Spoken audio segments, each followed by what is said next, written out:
Do you like your coworker? You can't stop looking at her when she walks by in the office, and every time she talks to you, something stirs inside you, and every coffee break becomes an excuse to try to run into her.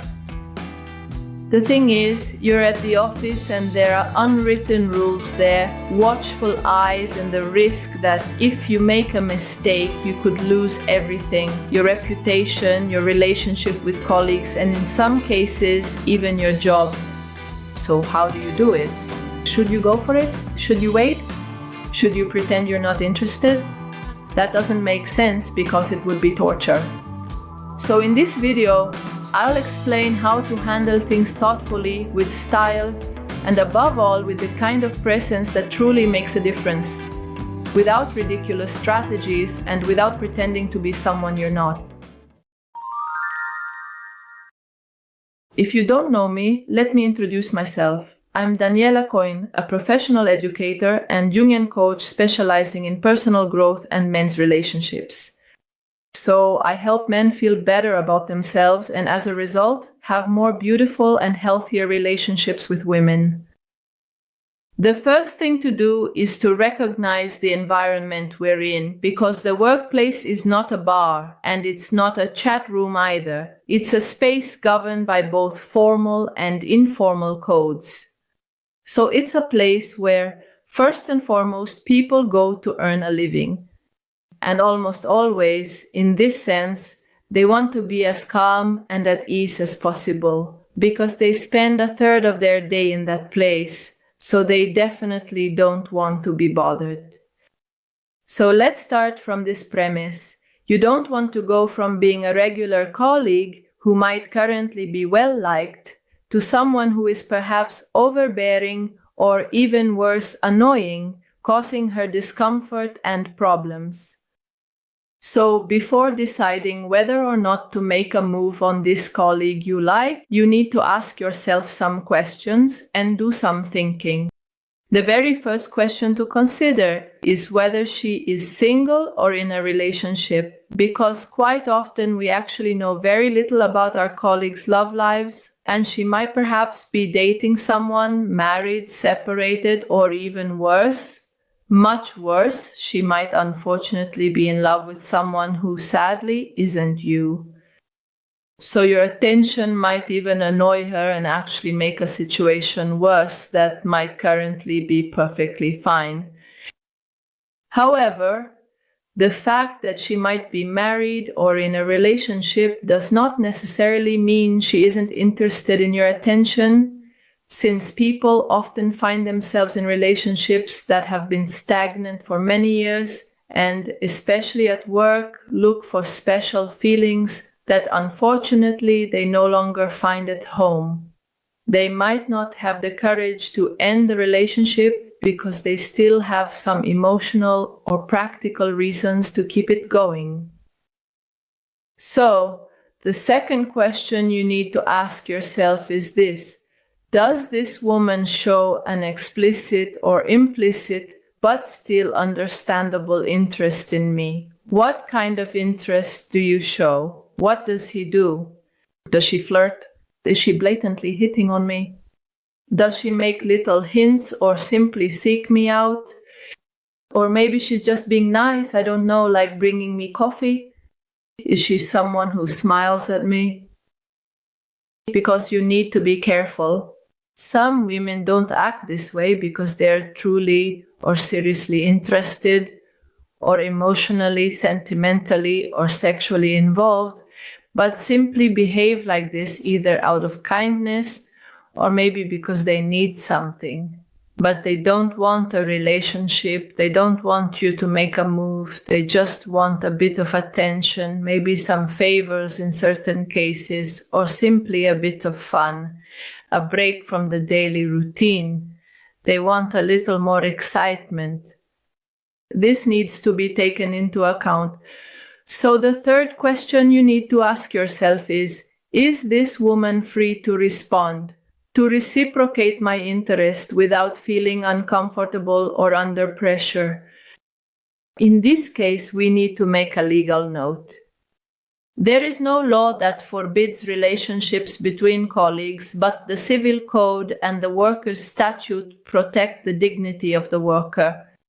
So if you were to behave in an insistent, ambiguous way that is unwelcome and above all, unsolicited by the other person, this could be considered harassment, even if that is not your intention. Therefore, it is much better to proceed with caution, respect, and transparency, making sure that this person does not feel, as mentioned, uncomfortable or under pressure.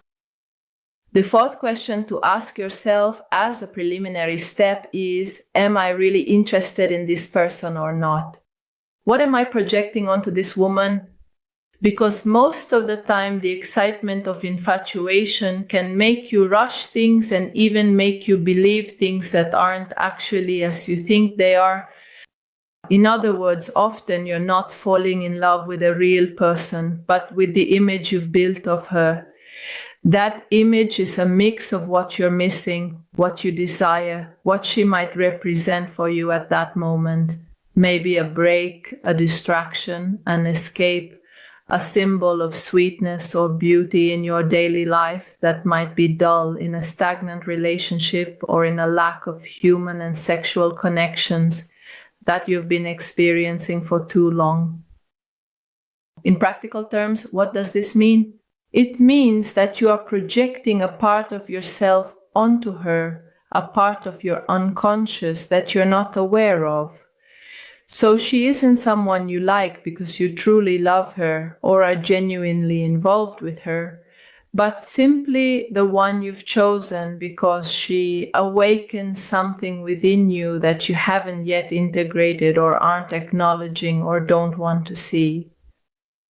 So she is the chosen one, not because she is truly the woman of your life in 99% of cases, but simply because on an unconscious and selfish level, you need this person to discover parts of yourself. So pause for a moment and ask yourself, what do I see in her that fascinates me so much? Am I attracted to who she really is, even though I probably don't know her, or to what she represents for me at this moment in my life? Do I need to be loved, recognized, seen, saved? Or do I truly want to get to know her for who she is? Because in the first case, I will probably have a strong infatuation, one that I won't be able to control. In the second case, instead, I will simply have a peaceful, calm, and serene interest in getting to know this person better. So your state of mind already tells you whether you are projecting or if you are genuinely interested in that person. If you feel too taken, too involved, if you're always thinking about her, can't wait to see her, and so on, there is definitely a projection at play. If, on the other hand, it's a person you simply find interesting and you feel the need and desire to get to know her better, then she could very well be someone with whom you might possibly have a relationship or connection in the future. So, being able to distinguish between reality and projection won't stop you from feeling interested, but it will allow you to choose clearly and not out of emotional hunger, because most people make choices driven by need. This is the step that transforms you from an impulsive man, guided by his unconscious and his needs, into a centered and self-aware man. So what should you do if you want to seduce her? Because if, after considering all these preliminary issues I've just explained, you're still convinced you want to try, now I'll give you some suggestions. The first piece of advice I can give you is that the art of seduction is born from slowness. In this case, especially in work environments or when making a move in a group of friends, not being in a hurry to win her over is the key. Especially because you'll see her often, maybe even every day, so you have the opportunity and time to let her get to know you calmly and comfortably. You shouldn't rush or push things, otherwise you might come across as needy. So listen to your emotions and pay attention to her tone of voice. Observe her timing, the signals she gives you. See if she seeks you out, if she smiles genuinely or just out of politeness. The second thing to do is to always respect boundaries. Because even if you feel a strong attraction, you have no right over her. So don't seek physical contact, don't invade her personal space, don't push for intimacy. If a woman is interested, one way or another, she'll let you know. And in any case, the real test comes when you take a step toward her, perhaps politely inviting her out, but we'll talk about that in a moment. Remember that if she doesn't give you any signals at all, that's probably a signal in itself. And you might say, "Oh, Daniela, but I don't know how to recognize the signals. What should I do?" Maybe she gave me some and I just didn't notice. Well, then let me give you a suggestion. In my course, Classroom Dating, I talk specifically in one of the modules about how to understand the signals that women send. I'll leave the link to the Classroom Dating course below in the description, and I'll also leave a little discount code down there since you're a loyal follower. The third suggestion is to practice centering yourself rather than focusing on performance. Because there are many people who believe that you have to do A, B, C, D, E, F, G exactly by the book, just like the dating coaches tell you. But in reality, these things don't work. Or at least, they don't work with intelligent and deep people. True charm comes from your way of being and acting. Being witty, charming, and sexy definitely helps you, no doubt about it. But what truly attracts a woman in the end isn't these superficial things. It's simply being a centered and self-assured man. A man who doesn't feel the need to conquer at all costs is the one who actually succeeds in winning someone over because he conveys confidence, reliability, and clarity. If you need support because you have no idea how to become a centered man, below in the description, by clicking on More, a larger window will open, and you'll also find the number for my WhatsApp message center. I can give you a free mini consultation in chat if you want guidance on how to start or continue your journey. The fourth thing to do is to avoid clichés and shortcuts, so avoid being too explicit. Don't send messages outside of work hours with silly or childish excuses like, "I didn't understand this work thing, I don't know how to handle this or that work issue," because you might end up looking ridiculous, needy, and not at all sexy. No to ambiguous or cringe-worthy jokes, and no to sudden invitations to romantic dinners out of the blue.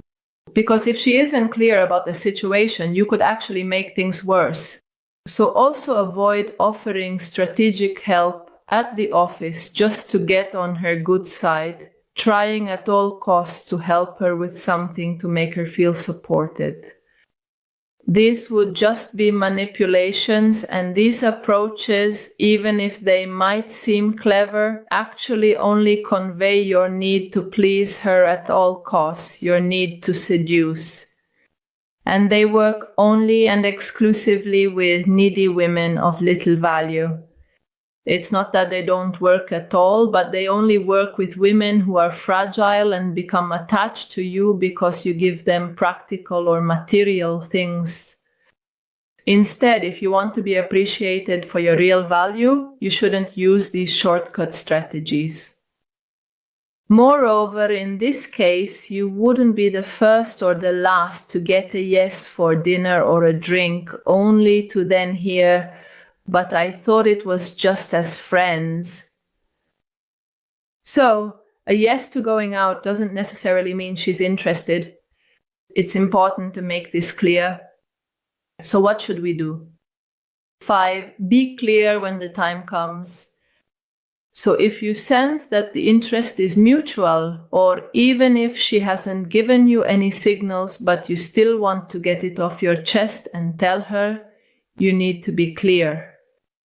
Obviously, do it with respect, with simplicity, but above all, with composure and zero expectations. You could say something like, "Look, I'm going to tell you something that I hope won't make you uncomfortable. I really enjoy your company and our interactions.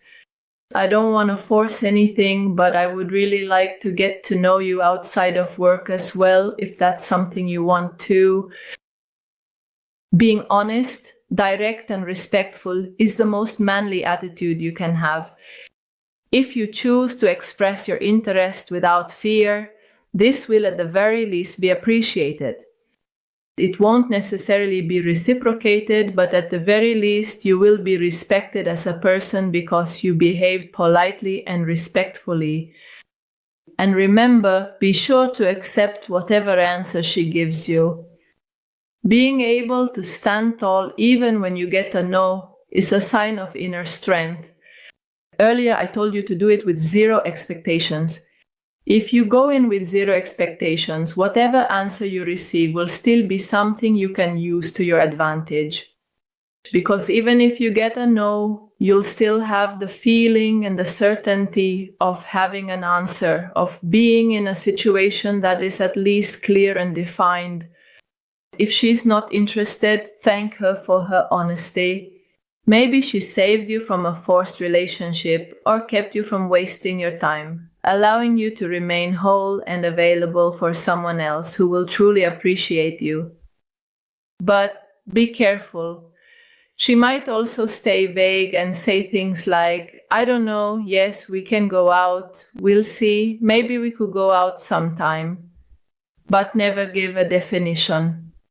So, if you invite her and she makes room for you in her life and says, "Yes, I'd like that, let's go out, let's make plans," and she wants to define things, then the interest is there and it's real. So there's a chance you could get to know each other better and become a couple in the future. But if she starts saying, "Well, we'll see, I'll let you know, I'm really busy right now," and all those excuses, and then maybe she never actually makes herself available, then probably the interest isn't there. She's just trying to find a polite way to back out. I hope you enjoyed the video. If you liked it, leave a like below. Please don't forget to subscribe to the channel if you haven't already. I'll leave the button here, and up here I'll leave 2 videos for you to explore these topics further.